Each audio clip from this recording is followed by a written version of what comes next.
And we back courtside with Jan, your 76er sideliner. Y'all know I'm here to bring y'all some good news.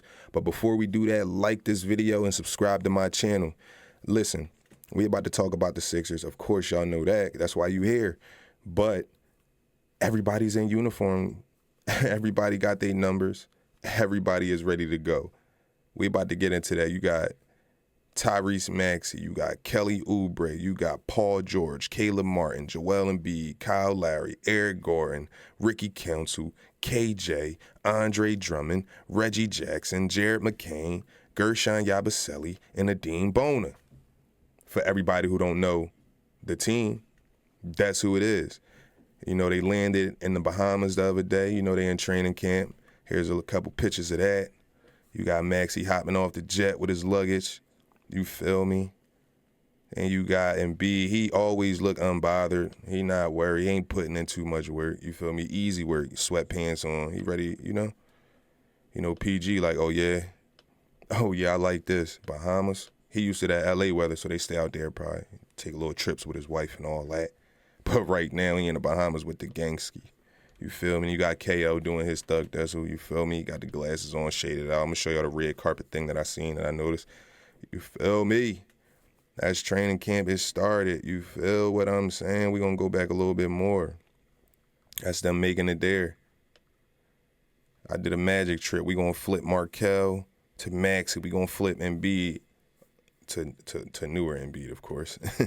Bitch Simmons to Paul George. All right, that's enough of that. Let's get into the real stuff.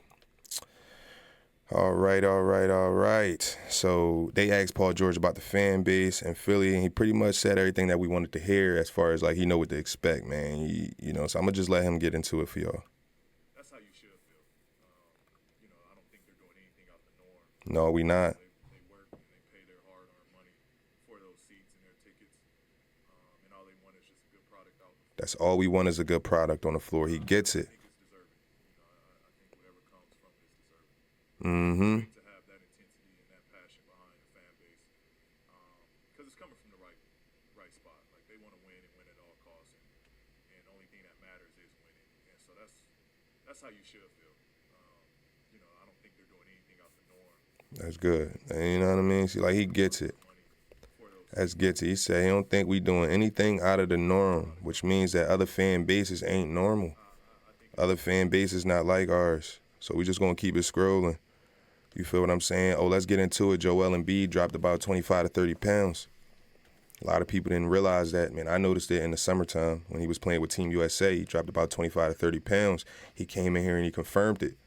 A 25 to 30 pound lighter Embiid is crazy for us, man. That means he's going to be more durable. He's going to be less fatigued. You feel what I'm saying? In fact, Nick Nurse said, if we can get right into it, Nick Nurse said that he's going to be pretty much,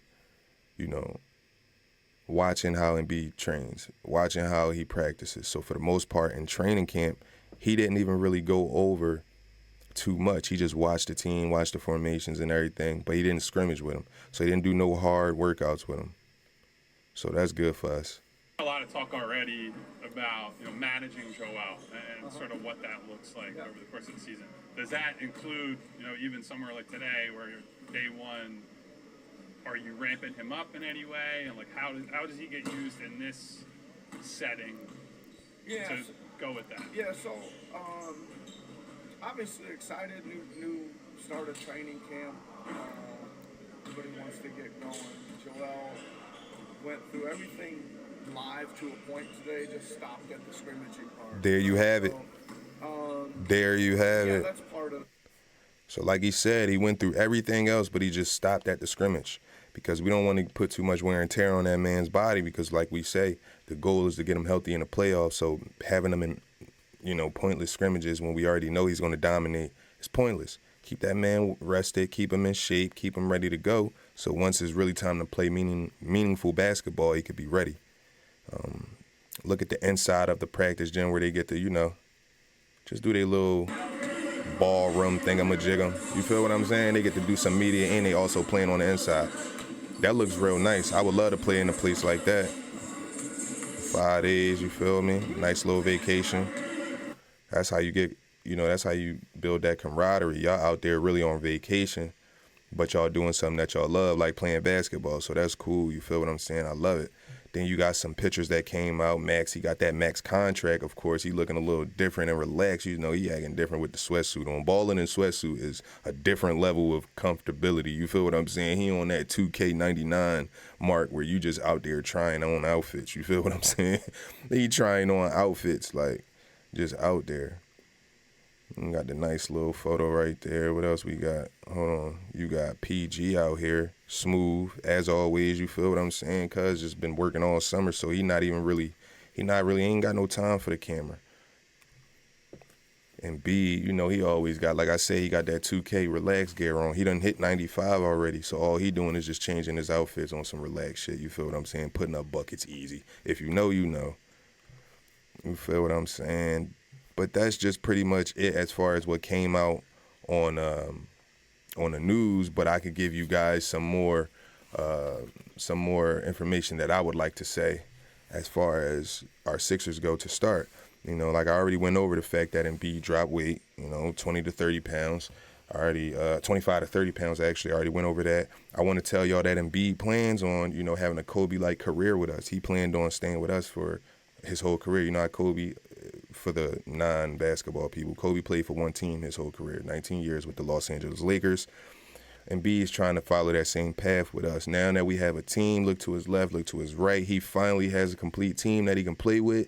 He feel confident in it, so he texted Daryl Morey at the end of last season, like, whatever it takes to make sure I'm healthy in this postseason, that's what we're doing, no matter what. So the fact that he's on board, Nick Nurse is on board with just, limiting his physical activities, like he can go over the plays and this and that, but when it comes to the scrimmages and everything like that, he doesn't have to participate in that no more because they understand the magnitude of getting him to the finals, getting him in them playoffs and being healthy. He's never been healthy in the playoffs because he always have to do the majority of the load throughout the season.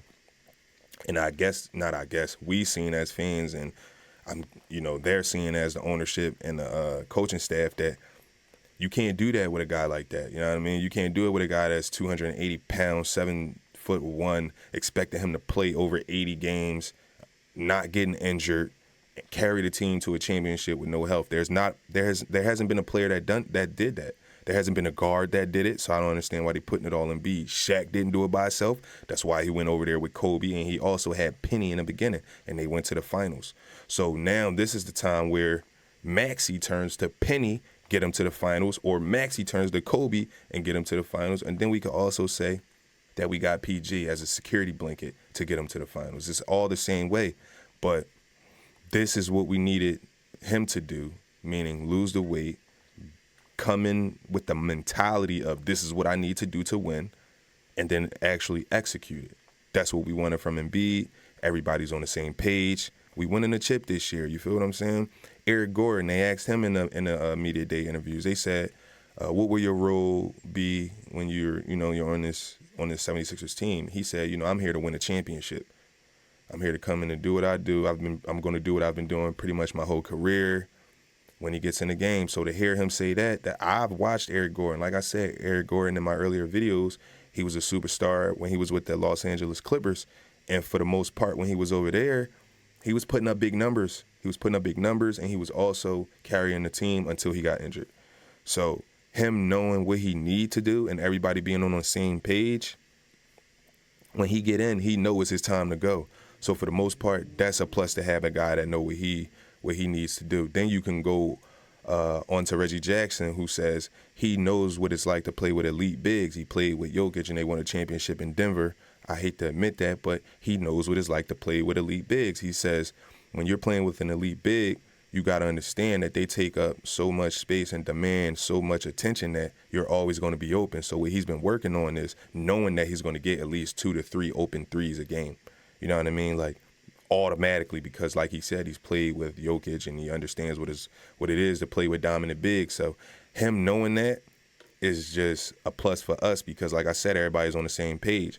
Reggie Jackson is cool with Paul George. Paul George is cool with Embiid. Embiid is cool with Tyrese. Tyrese is cool with Kelly. Kelly is cool with the other young, you see the core mix so well because it's all ages. Because Kelly is still, 27 years old, but in an interview, Justin Edwards called him an OG and he's 22. So they only 5 years apart. So like they could still relate to each other to the point where they got that respect for each other, and their camaraderie is going to be so tight that they're going to be able to talk to each other, not take offense to anything, and work and play for each other and not want to let each other down. So just to hear that and see that everybody's on the same page as far as like what came out in the reports, that's beautiful to see. So the standouts that was reported from the training camp were Gershon, as I already anticipated. I feel like he's going to be, like when we go play small ball, he's going to be our small ball center. Like if we go small, if a team like to go small, he's going to be our power forward center. Short, but he's still built like a guy that can do whatever. He's going to be he's going to be our advantage, a disadvantage for other teams. Because if we put him at the 5, he's going to be too quick for centers. He's going to be moving fast around them. So, like, for him to be a standout in training camp is just pretty much stamped to everything that I've been saying. He's going to be a major piece, and we might slide Caleb Martin to the bench. That's just only if Gershon, because Gershon also said he understands that he's going to get wide open threes as well. Playing with Embiid, he understands that from watching his tape, like he's really going to get a lot of catch and shoot threes. So he's been working on his catch and shoot threes as well. So to see that, to hear that, to watch him just actually flourish is going to be good to see. But he was one of the standouts in training camp, and they also said that Maxey, of course, was a standout in training camp. You know, you get that man that max contract, he going to come in acting different. Give me the ball, you move here, get out of the way this way, you do that, you do that. You feel what I'm saying? He ready. It's that time to take that next leap. You got Embiid, because you got Embiid saying he's willing to take that step back. That's another thing. Embiid really learned from his experiences over in Paris when he played with all of those superstars, because he had to take a step back. It was no do everything there, so he had to take the step back. And at the end of the season of last year, him texting Daryl Marney and the coaching staff saying whatever it takes to win to get me healthy in the playoffs, that's what I want to do. That showed, along with him actually going to watch how winning works, that he's dedicated to this season and winning this season. Because I've always said if he lost 20 to 30 pounds, man, he's going to move faster, he's going to be quicker, he's still going to have the same strength. I really believe he should work with Dwight Howard to get his body like more toned up and muscular. But for the most part, Embiid is Embiid. That he got like natural strength. But at the end of the day, if you drop that weight, you'll have more agility, you'll be less fatigued, less injuries. That's good for us. And the fact that he came this season ready to actually put that work in and win, because he's looking to his left, he's looking to his right, he realizes that he has a team that's really going to rock with him. You got Paul George for 4 years, you got Maxey for 4 years, and I'm here for 5 years. Dang, I know I got this guy, I know I got that guy, I know that guy right there is a hustler, I know this guy right here is a winner, he won a championship, he's a championship player. Like, we have all of these players that are vets that has been championship battle tested. He's not going to go into the playoffs trying to overexert himself, trying to overdo things that he doesn't have to do, because that's what got us second round exits. Because when he got to those fatigue states, he looking to his right, he looking to his left, he can't pass the ball to nobody, because all season he's been taking over the load, he's been carrying the load, and what you did was you made those players dependent on your abilities. And sometimes your abilities slow down over a course of a season when you have to do everything, which I really don't understand why people keep trying to say, like, oh, Embiid is so ass, oh, he's injured, he's a flopper, he this and that. That man never got called for flopping. That man never really had a full team. That man never had a consistent team no year he's been in the league. And everybody is hating on him so much. What happens when we win? I've been telling people, what happens when we get a consistent team? What happens when we get real dogs? What happens when we get people who don't quit? Every year I can pull up and show you about at least 2 to 3 players who quit on us. Every year Embiid's been in the league. And then you take into account the years where people was just being weird, not even trying to play for us. They just coming over here to try to, be divas or whatever the case may be. Embiid's never had a whole team. So like I said, it's good to see him taking a step back. It's good to see him letting people do their thing. It's good. Andre Drummond coming over here saying that he's the best rebounder. Everybody just know they roles, man. Gershon standing out in the training camp. Everybody's doing what they need to do. Maxey's taking over being the general, man. Come on. KO is really blending in with the young guys, helping them learn the system. But he's a young guy himself. But he's blending in with the older vets because he's within their age bracket, and he's been in the league for 10 years. So he's been around. He's not even like a young, you know what I mean? He's like a young rook vet. One of them Jones. But at the end of the day, man, we going far this year. I just wanted to give y'all the first day recap of the first day in training camp. You just make sure you come back for day 2 of training camp, and I'm going to give you some more information. It won't be as long, but I'm just wrapped up in 2 days and 1. And if you like this video, make sure you like this video, subscribe to my channel, and come back for more.